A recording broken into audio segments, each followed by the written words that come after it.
queria perguntar para os irmãos, o Vinícius não vai responder isso, porque provavelmente ele sabe, se alguém aqui sabe o que é um pensamento teleológico. Teleológico.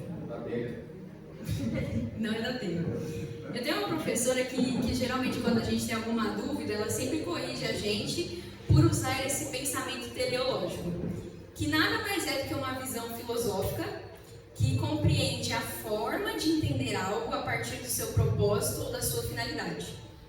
E aí essa professora sempre tem esses conflitos com a gente, porque na biologia isso daí dá uns conflitos, né? Então ela não gosta muito que a gente use pensamentos teleológicos, mas a gente vai utilizar uma visão mais filosófica e também espiritual aqui na administração, então vocês guardem essa informação aí. Resumindo, ter um pensamento teleológico é, ao invés de perguntar como que isso aconteceu, é dizer para que isso existe. E aí depois a gente vai destrinchar melhor sobre isso. Aí agora eu quero ler com os irmãos Gênesis 1, a partir do verso 26.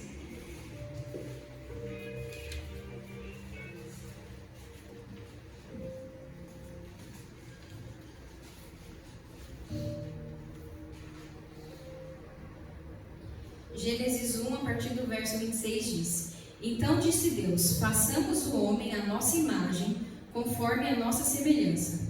Domine ele sobre os peixes do mar, sobre as aves do céu, sobre os animais grandes de toda a terra e sobre todos os pequenos animais que se movem rente ao chão. 27. Criou Deus o homem à sua imagem, a imagem de Deus o criou. Homem e mulher os criou. Aí qual que foi o pensamento que eu tive com base em tudo isso? Que para a gente compreender profundamente uma transformação, que é o tema, né, desse mês, é fundamental primeiro a gente compreender a natureza dela, ou seja, a sua essência e a sua origem. Mas essa compreensão ela pode ser construída tanto a partir das causas quanto dos efeitos causados por ela. Eu sou uma pessoa assim, quando eu tenho uma ideia na cabeça, a minha cabeça começa a explodir assim. Aí eu falei, gente, eu vou dar muitos exemplos hoje porque eu fico com medo das pessoas não compreender o que eu estava pensando. E aí, de forma bem simples, o que essa última frase quer dizer aqui? Nós podemos entender uma transformação de dois jeitos.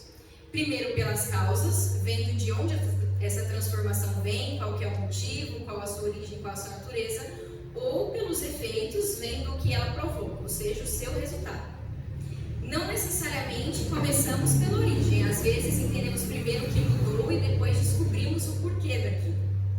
Os dois caminhos eles não levam à compreensão, mas ainda que o entendimento venha através do efeito, que seria o resultado da transformação, é bem provável que de alguma forma ele te leve à causa, a origem e a natureza dessa questão. Por exemplo, se a gente vê uma fumaça, é o efeito de algo. O algo é que alguma coisa está pegando fogo. Então, logo o efeito automaticamente me levou a entender a causa daquilo, qual era a origem daquela fumaça, que seria o fogo. Aí agora, indo mais, afunilando um pouquinho mais, a gente vai compreender a natureza como origem e causa.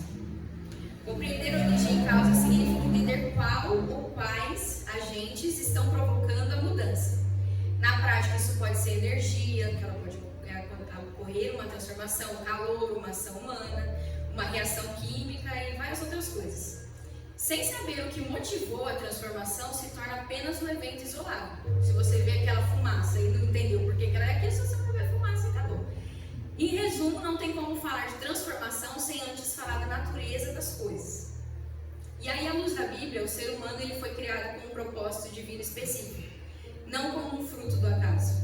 A gente acabou de ler que criou Deus o homem, a sua imagem e a sua semelhança. Ou seja, naturalmente nós fomos projetados para ser portadores da imagem e semelhança de Deus e viver em comunhão com Ele, exercendo domínio sobre a sua criação. Aí eu quis trazer 6 pontos assim centrais que definem o propósito do porquê nós fomos criados para ser. Aí eu pedi para a Grazi colocar ali os 6 pontos para os irmãos irem acompanhando. E o primeiro é criados à imagem e semelhança de Deus. Porque, como a gente acabou de ler, nós somos feitos para refletir o caráter de Deus, o amor, a justiça, a santidade aqui na terra. Nós somos verdadeiros espelhos da glória de Deus aqui, a nossa função. A gente foi criado para isso, a gente foi criado para manifestar a natureza de Deus e agir como os seus representantes aqui na terra. O segundo ponto é que nós somos criados para adorar e glorificar a Deus. A Bíblia ela nos afirma que nós fomos formados para o louvor da glória de Deus. Isso significa que nosso propósito é viver de uma maneira que honre e reconheça a soberania divina. Em Isaías 43:7, a palavra de Deus diz que a todos os que são chamados pelo meu nome e os que criei para a minha glória, eu os formei e também eu os fiz. Então aqui nesse versículo afirma que nós fomos criados para a glória de Deus. O terceiro ponto que eu trouxe é que nós fomos criados para um relacionamento com Deus. Nós fomos criados para ter um relacionamento pessoal e próximo com Deus. A Bíblia ela mostra que o estado natural do ser humano ela inclui uma comunhão com Deus, um relacionamento direto, próximo e contínuo. Se a gente ler lá na nossa Bíblia em Gênesis 2, Gênesis 3, aparece o relato de Adão e Eva, né, ali no Jardim do Éden, que Deus criou o ser humano, colocou ele ali no jardim, e existe uma vivência direta entre Deus e o homem. Mais precisamente em Gênesis 3:8, vai dizer que Deus andou pelo jardim, indicando que ali tinha uma proximidade, um relacionamento com o ser humano.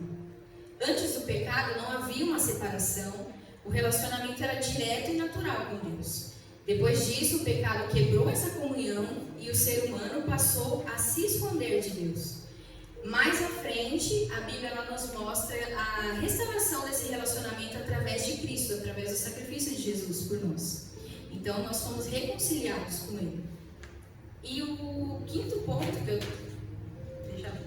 quarto ponto que eu trouxe, na verdade, é que nós somos criados para dominar sobre a criação. Deus nos deu o propósito de cuidar, cultivar e governar sobre a terra. Lá em Gênesis 1, verso 26 que a gente leu, na parte B dele diz: domine ele sobre os peixes do mar, sobre as aves do céu, sobre os animais grandes de toda a terra e sobre todos os pequenos animais que se movem rente ao chão. Criou Deus o homem à sua imagem Deus o criou. Homem e mulher os criou.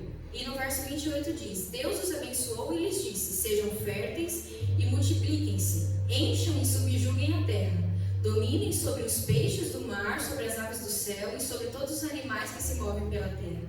Nós fomos criados para também administrar e preservar essa criação que o Senhor fez.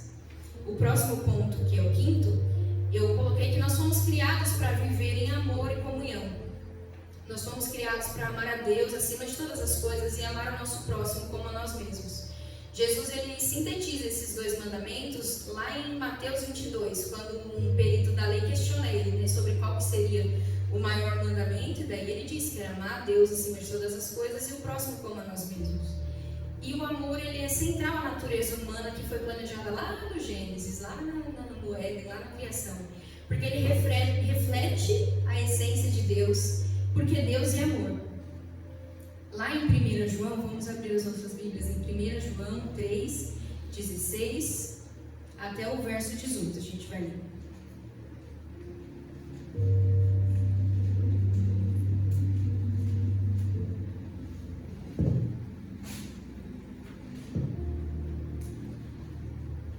João 3,16 diz: nisso conhecemos o que é o amor.